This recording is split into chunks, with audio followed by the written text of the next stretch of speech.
Youngsters kabaddi club ಪ್ರಾರಂಭ ಆಗಿ 60 ವರ್ಷಗಳ ಕಾಲ ಆಗಿದೆ.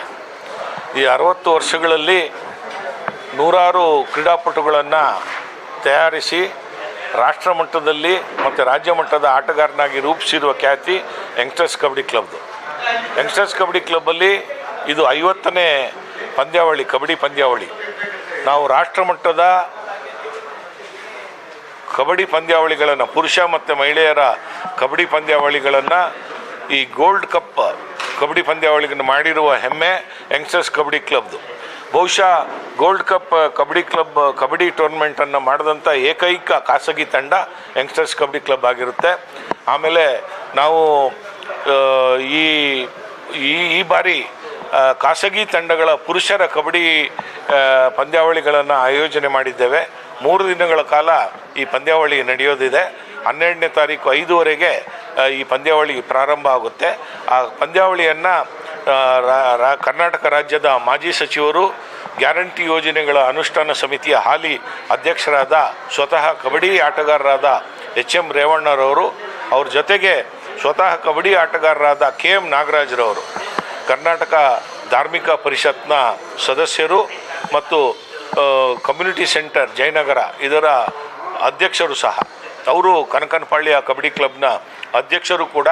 ಅವರ ಜೊತೆಗೆ ಮಾಜಿ ಮಹಾಪೌರರಾದ ಕುಚ್ಚಪ್ಪನವರು ಮತ್ತು ಈ ಭಾಗದ ಶಾಸಕರಾದ CN ಅಶ್ವತ್ಥನಾರಾಯಣವರ ಸಮ್ಮುಖದಲ್ಲಿ 12ನೇ ತಾರೀಕು 5:15 ಗಂಟೆಗೆ ಈ ಪಂದ್ಯಾವಳಿ ಪ್ರಾರಂಭ ಆಗುತ್ತೆ.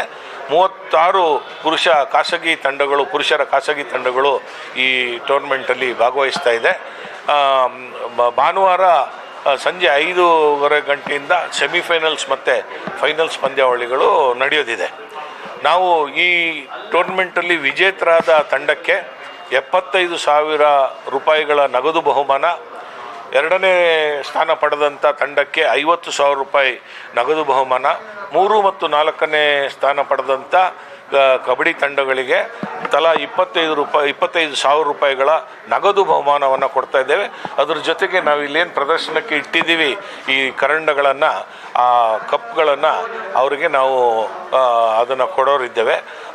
ಅದ್ರ ಜೊತೆಗೆ ಯಾರು ಆಟಗಾರರು ಭಾಗಿಯಾಗಿದ್ದಾರೆ ಅವ್ರಿಗೆಲ್ಲ ನಾವು ಭಾಗಿಯಾಗಿರುವ ವಿಷಯದಲ್ಲಿ ಒಂದು ಸರ್ಟಿಫಿಕೇಟನ್ನು ಎಲ್ಲ ಪಾಲ್ಗೊಳ್ಳುವಂಥ ಆಟಗಾರರಿಗೆ ಯಂಗ್ಸ್ಟರ್ಸ್ ಕಬಡ್ಡಿಯಿಂದ ಕೊಡ್ತಾ ಇದ್ದೀವಿ. ಈ ಕಬಡ್ಡಿ ಟೂರ್ನಮೆಂಟು ನಮ್ಮ 60ನೇ ವರ್ಷದ ವಾರ್ಷಿಕೋತ್ಸವದ ಪ್ರಯುಕ್ತ ನಾವು ಮಾಡ್ತಾ ಇರೋದು. ಈ ಕಬಡ್ಡಿ ಟೂರ್ನಮೆಂಟನ್ನು ನಮ್ಮ ಕಬಡ್ಡಿ ಕ್ಲಬ್ನ ಸಂಸ್ಥಾಪಕ ಸದಸ್ಯರುಗಳಾದ ಶ್ರೀ SB ಶಿವಲಿಂಗಯ್ಯ ಮತ್ತು ರಾಷ್ಟ್ರಮಟ್ಟದ ಆಟಗಾರರಾದ G ಚಿನ್ನಸ್ವಾಮಿ ರೆಡ್ಡಿ, ಇವರಿಬ್ಬರು ಇತ್ತೀಚೆಗೆ ನಿಧನರಾಗಿದ್ದಾರೆ. ಅವರ ಕುಟುಂಬದ ಸದಸ್ಯರ ಸಮ್ಮುಖದಲ್ಲಿ ನಾವು ಈ ಕಬಡ್ಡಿ ಟೂರ್ನಮೆಂಟನ್ನು ನಾವು 12ನೇ ತಾರೀಕು 5:15 ಪ್ರಾರಂಭ ಮಾಡ್ತಾ ಇದ್ದೀವಿ. ಈ ಕಬಡ್ಡಿ ತಂಡವನ್ನು 60 ವರ್ಷಗಳ ಕಾಲದಲ್ಲಿ ಕೋದಂಡರಾಮಪುರ ಕಾರ್ಪೊರೇಷನ್ ಪ್ರೌಢಶಾಲೆಯ ಕ್ರೀಡಾಂಗಣ ಇದು ಬಹುತೇಕರು ನಾವು ಈ ಕಬಡ್ಡಿ ತಂಡದಲ್ಲಿರೋರು ಕಾರ್ಪೊರೇಷನ್ ಪ್ರೌಢಶಾಲೆಯ ವಿದ್ಯಾರ್ಥಿಗಳು. ನಾವು ಇಲ್ಲದಿದ್ದರೆ ಸರ್ಕಾರಿ ಪ್ರೌಢಶಾಲೆಯ ವಿದ್ಯಾರ್ಥಿಗಳು. ದೇಶೀಯ ಕ್ರೀಡೆಯನ್ನು ಉಳಿಸಲೇಬೇಕು ಅನ್ನೋ ಒಂದೇ ಒಂದು ದೃಷ್ಟಿಯಲ್ಲಿ ಇದನ್ನು ನಡೆಸ್ಕೊಂಡು ಬರ್ತಾ ಇದ್ದೀವಿ. ಈಗ ನೀವು ನೋಡಿರ್ಬೋದು, ಎಲ್ಲ ಮ್ಯಾಟ್ಗಳಲ್ಲಿ ಕಬಡ್ಡಿ ಟೂರ್ನಮೆಂಟ್ಗಳನ್ನು ಮಾಡ್ತಾ ಇದ್ದಾರೆ. ನಾವು ಮಣ್ಣಿನ ಅಂಗಳದಲ್ಲೇ ನಾವು ಅಂಕಣ ತಯಾರು ಮಾಡಿ ಆಡ್ತಾ ಇದ್ದೀವಿ. ಈ ಮಣ್ಣಿನ ಅಂಕಣವನ್ನು ನಾವು ತಯಾರು ಮಾಡಬೇಕಾದ್ರೆ ಸಾಂಪ್ರದಾಯಿಕವಾದ ಗರಡಿಯ ಮಟ್ಟಿ ಮಣ್ಣನ್ನು ಅಲ್ಲಿ ಅಂಕಣವನ್ನು ತಯಾರು ಮಾಡಿದ್ದೇವೆ. ನಮ್ಮ ಲೋಕೇಶ್ರವರು, ವೆಂಕಟೇಶ್ರವರು, ನಮ್ಮ ವಿಶಾಲ್ ಶ್ರೀನಿವಾಸರವರು ಇವರೆಲ್ಲ ಸೇರಿ ಕಬಡ್ಡಿ ಅಂಗಳವನ್ನು ತಯಾರು ಮಾಡಿದ್ದಾರೆ.